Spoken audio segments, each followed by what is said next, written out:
যখন দিনের দাওয়াত রিসালাতের দাওয়াত দেওয়া শুরু করে দিয়েছেন, আল্লাহর নবী দয়াল নবী আমার বিশ্ব নবীর উপরে অত্যাচার জুলুম করে দিয়েছেন।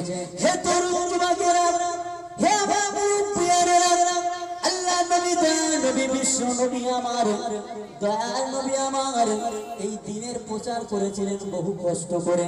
আজকে আমরা মুসলমান, আজকে যদি আমরা সেই নবীর দিনকে রক্ষা না করতে পারি, কিয়ামতের দিনে ময়দানে মাহশরের দিনে উম্মতি বলে দাবিদার বলে আমরা যদি দাবি করি, হে মুসলমান আমি আপনি কিয়ামতের দিনে মুখটা দেখাতে পারবো না, না না না, অতটা সহজ নয়। আল্লাহ পাক রব্বুল আলামিন কোরআন মাজিদের মধ্যে জানিয়ে দিয়েছেন, যদি তোমরা প্রকৃতপক্ষে ঈমানদার হতে চাও, প্রকৃতপক্ষে যদি তোমরা মুসলমান হতে চাও, আমার রাসূলুল্লাহর আদেশ নীতি নিষেধটা তোমরা মেনে চলো। রাসূল যেটা বলেছেন, বিশ্ব নবী কোনটা বলেছেন? আল্লাহ নবী দয়াল নবী আমার বললেন, তোমরা মদের রাস্তা থেকে দূরে সরে থাকো, তোমরা সুদের রাস্তা থেকে দূরে সরে থাকো, ঘুষের রাস্তা থেকে দূরে সরে থাকো।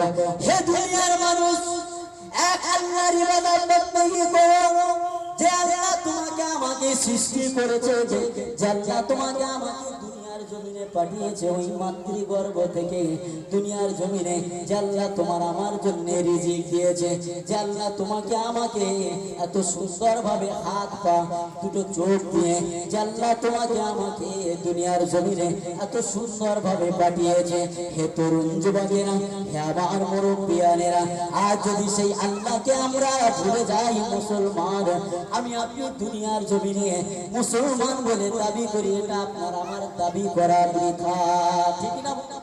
এটা আপনার আমার দাবি করা বৃথা।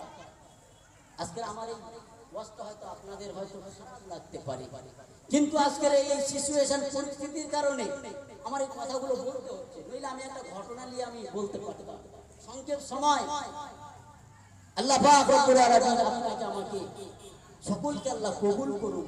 এই যে মাহফিল, আমার আল্লাহ কত সুন্দর একটা মাহফিল, এই মাহফিলে যে কথা বলছিলাম আল্লাহ পাকে মালাইকা ফারিস্তারা এই মাহফিলে এসে হাজির হয়, তাই তো নাকি?